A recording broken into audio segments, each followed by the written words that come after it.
everyone, and welcome to SG Now. I'm Khai. And I'm Sharda, and we'll be your hosts for today's episode.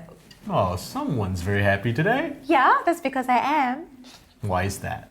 Well, the holidays are coming up, and I might actually be able to travel overseas. Just don't jinx it, okay? Okay, well, did you hear Singapore has established travel bubbles with multiple countries and... Oh, you just jinxed it. The B word. Okay, what is the B word? Every time someone mentions the B word, another border closing COVID outbreak happens and a travel agency somewhere closes shop. Oh, come on, Khai. That's just Hong Kong, okay? This situation is going to be different. Still, I intend to travel end of the year, so no B word, okay? Don't Okay, jinx it. just travel, bubble, bubble, bubble, bubble, bubble. I'm going to travel to Europe in my big, nice, shiny bubble. I give up. Okay, well, on to our first story. While there are wet blankets like Khai who worry about getting around the world in their own bubble, there are also those of us who worry about just getting around Singapore. Our CityJo Dharmhik lives in Marsiling, and today he's going to take a long, hard look at its wheelchair unfriendliness. Take it away, Dharmhik.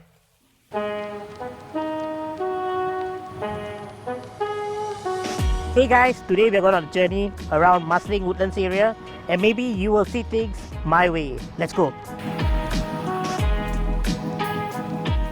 We know that Singapore has been working towards being more inclusive for people on wheelchairs and personal mobility devices like me. This can be seen through the many ramps that have been erected around our town. But maybe, just maybe, we could do better.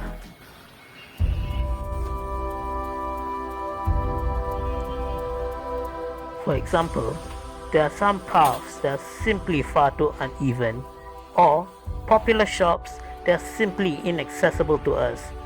I mean, this does help me change my diet.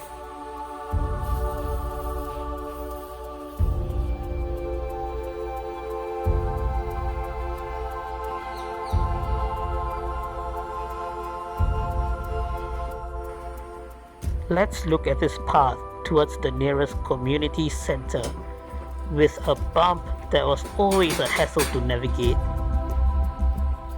or this beautiful red path that is surrounded by greenery that almost sent me straight into the grass.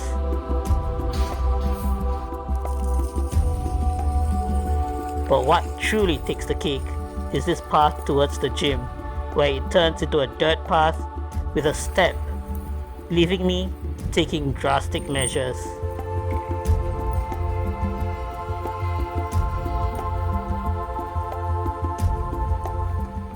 Followed by the ramp towards the gym, which will leave you truly feeling like your life is out of your hands.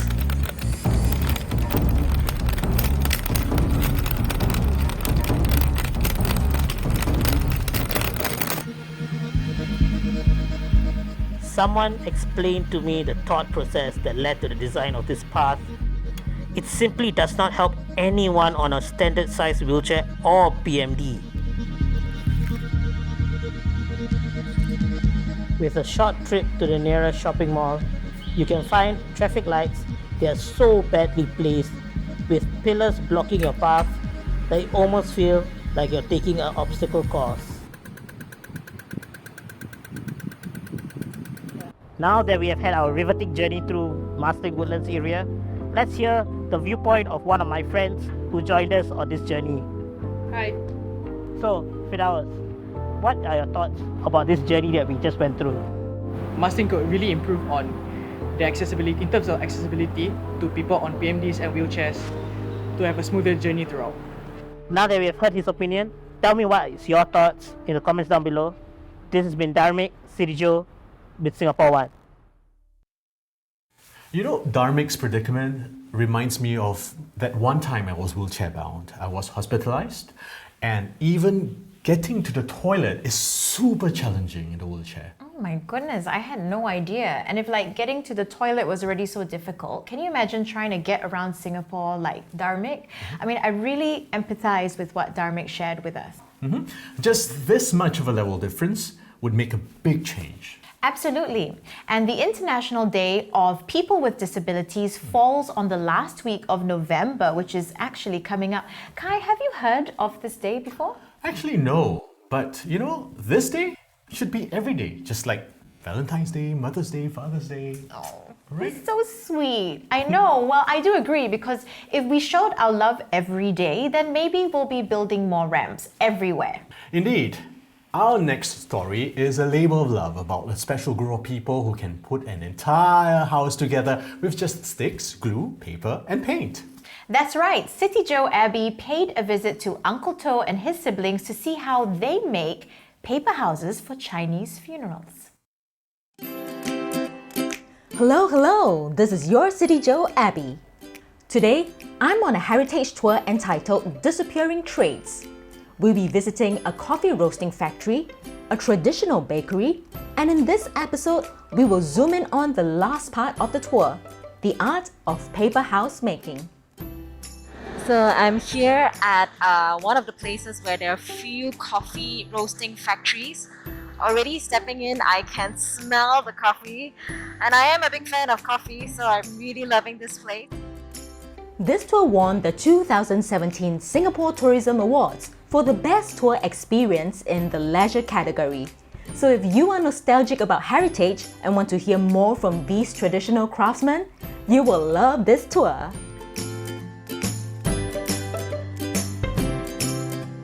And in today's episode, we zoom in on the last part of the tour with Uncle To, a craftsman in the art of paper house making. 我姓作，名敬清，今年69岁。我从1969年开始就做工。 Traditionally, the Chinese believe that to show respect and filial piety to the ancestors, one burns paper offerings as gifts for the deceased. 这个花多少时间去做？差不多是5天呐、绑的人2天半呐、糊的人2天半。多少钱？1000块。其实贵的1000块钱大个。啊，不贵，你讲不贵啊，买的人讲贵啊。 The To siblings inherited the business from their father, and they each handle their own areas. Uncle To makes the main frame of the house, while his sister is in charge of pasting. His two brothers make the smaller items, such as the hanging lanterns. 这个很利，这个旁边时常会割到。 They use a special type of glue that they make themselves using flour and water. 凝固了才会硬起来，才是浆糊嘛。这是以前的人留下来的，是这样做的嘛。 They then wrap paper around their hands to put the glue on. 以前是放这边的，放这边，因为皮肤不好会痒痒啊，生痘痘啊，生青春痘。 Business has not been good, and our guide Iris explains why. For the younger members of the family, if they have changed religions, then there would be a conflict. Also, as families become smaller, you find that when the grandparents pass on, even if the children want to continue with this practice, they have no one to really guide them. But Uncle To is in good spirits because he recently sold his business. 以前我是发薪水的人，现在我是拿薪水的人，就是不一样，就在这边。 I came into this interview thinking this will be a case of lost heritage. But it turns out Uncle To is very hopeful for the future, and he believes that the younger generation will have more creative ways to continue his craft. 手艺很多人都会的啦，是用脑而已嘛。你假如有读书有脑，你会比我做得更好、更精彩。 And Uncle To is far from retirement. 看老板要请我多久，我就做多久咯，做到我不能做为止咯。 By the way, the To siblings really love having visitors. So do drop by and say hi as part of the Disappearing Trades Tour by Tribe Tours. This is Abby with Singapore One. Thank you, Abby, for that story on a disappearing trade. Wait a minute. If someone else is continuing Uncle Toe's paper house business, then is it actually considered a disappearing trade? Maybe because it's not vanished yet. It's on the brink of disappearing. So, we all hope that it will still live on, right? Yeah, I truly, truly hope that it lives on. And you can't help but be astounded by the skill and the craftsmanship that goes into one of those houses. If someone gave me sticks, flour, and paint, I would probably end up with a colorful cake. Inedible, though. Okay, I don't know how we went from paper houses to cakes, but you could start a franchise called Khai's Amazing Technicolored Cake-tastrophes. Cake-tastrophe. Yeah. Very witty. Very witty. I like the ring of it. I know.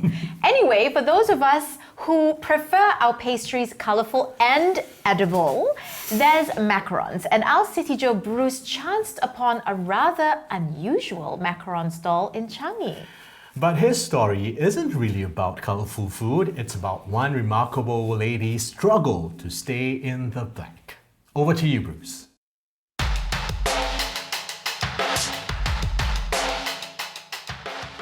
What's up, Singapore? This is Bruce for Singapore One. A few hours ago, I was at Changi Icon to visit a friend. And you know what? I discovered a shop there that sold halal macarons. What's up?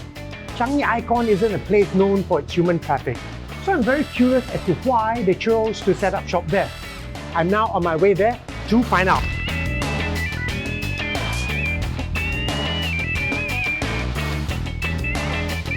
Alright, and I'm here at the shop already and I'm absolutely loving it.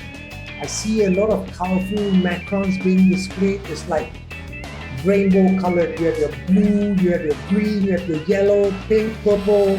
It's like sugar and spice and all things nice. Alright, I kid you not. The smell that's coming out of this place is absolutely incredible. Hi!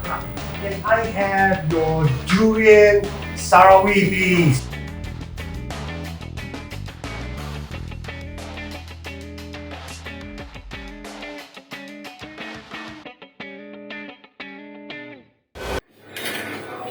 Sheet, the owner of this bakery, has agreed to speak to me.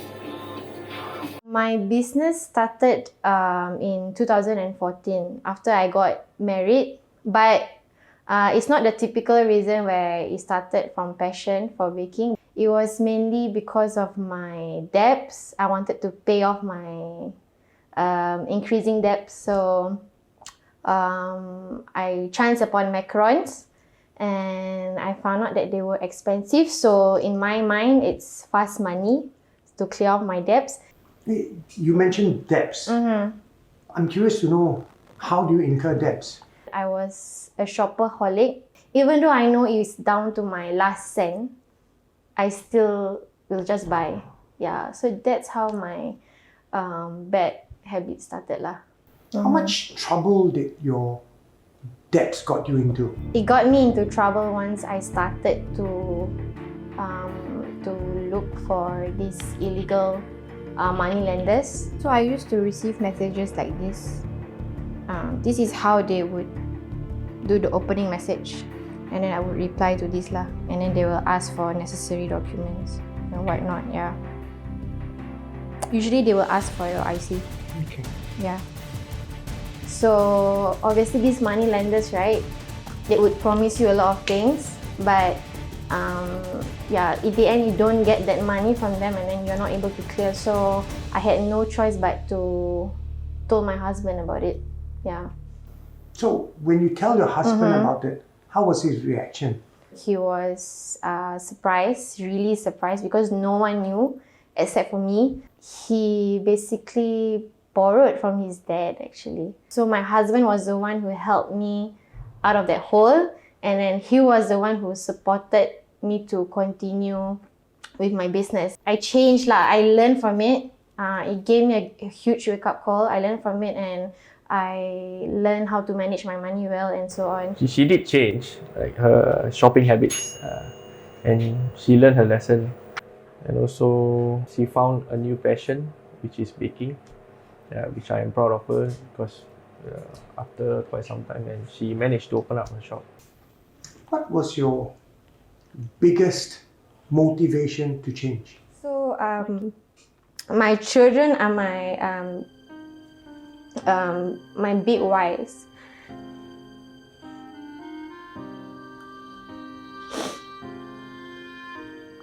Yeah, my children are my big whys as to why I wanna continue my business. So yeah, and passion is one thing, but yeah, of course, followed by my family, my children, my husband, and then thirdly, I think financial freedom. And I enjoy what I do. Like, I don't feel like I'm going to work every day. Yeah. Another question I have is your life. Mm-hmm. Before you set up this shop and after. What is the biggest difference? The biggest difference is I'm no longer working alone. So I now have a team of, including myself, is a team of 4. Okay, so one is a part-timer and then another 2 is a full-timer. So they help me with the baking, the orders and the production lah. So it's a new experience for me because I need to practice my leadership skills and learn how to motivate them. Because I have my own goals. So they have to be aligned with my goals, like where I want my brand to be. Her changes is more positive. I try my best to keep pushing her and be more positive in her business and also in our relationship. Never underestimate the power of a Macaron. Who knows? It might just change your life. Well, wasn't that just an inspiring story? Thanks for that, Bruce. I think it's always important to keep your head up when things get difficult and believe that things will work out well in the end. But is that even true? You know, we always hear stories with happy endings. What about those that do not have good ending? Well, let's just say that you don't believe things will turn out well. Then you won't be motivated to take any action and it will guarantee that things stay bad. You're trying to convince me to be an optimist, right? Yes, I am positively correct, 100%. I mean, the glass is always half full, right? But then there are times when doing anything about the situation is impossible and hope seems more irrational with each passing day. Up next is a story by CityJo Carson about a couple who went through just such an experience. Being warded in the hospital is a scary experience, and so much more if the one warded is your newborn baby.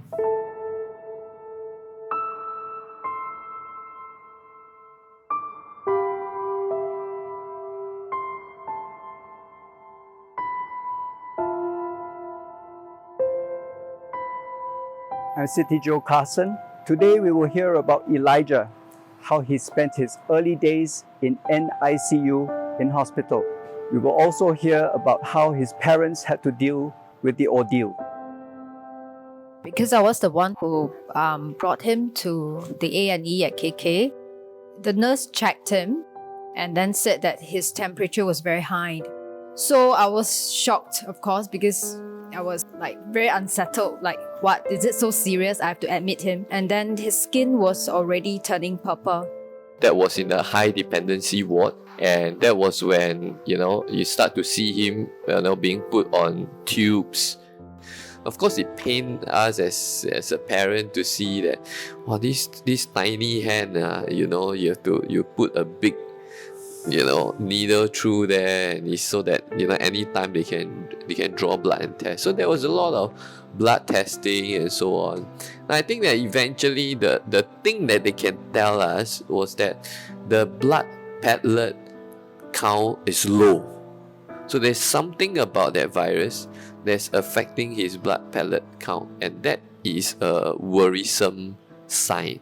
The doctors couldn't really say. It's like, it's a virus, it's a strong virus, but what exactly it is, don't know. I was really shocked, and then I prayed. I'm the very emotional one, so I cried a lot. Every night I cried. Yeah, but the initial few days, it does look like it gets more and more serious, you know, from the high dependency and then to the ICU. You see like more tubes, you know, more tubes that are being inserted. So yeah, it brings more fear. Basically, the doctors told us that there is no medication that they are giving him. Basically, just try to stabilize his condition, monitor all his vitals, and then wait for his body to fight the virus. There was nothing we could do. There was nothing the doctors could do. It was just to wait. Our church friends were definitely great. To be there make a lot of difference, because if you know that you're not alone, there are people who are supporting. To actually have the presence of people around, let's pray with you outside the ward. So those were really, very encouraging.